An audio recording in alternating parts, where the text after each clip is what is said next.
மாதிரி ஒரு நார்மல் பர்சனை வந்து என்னைக்கு நீங்கள் நார்சிஸ்ட் நீங்களா இமேஜின் பண்ணிக்கிட்டு ஒரு எந்த விதமான ஒரு ஹார்ஷான நடவடிக்கை எடுத்துடக்கூடாது அப்படிங்கிறதுக்காக தான் இந்த மாதிரியான ஒரு விஷயத்த ரொம்ப டீட்டெயிலாக நம்ம சொல்கிறோம்.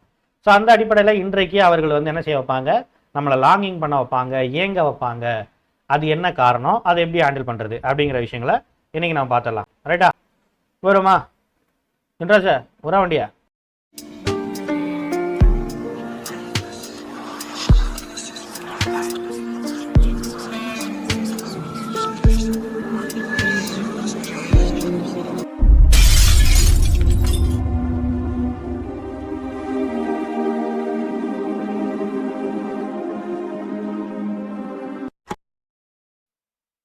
Welcome to the human expert Tamil. நம்ம ஹியூமன் எக்ஸ்பர்ட் ப்ரெசென்ட் பண்ணுற narcissist free life webinar zoom மீட்டில் தமிழ்லேயே நடக்க போது உடனே என்ரோல் பண்ணிக்கோங்க.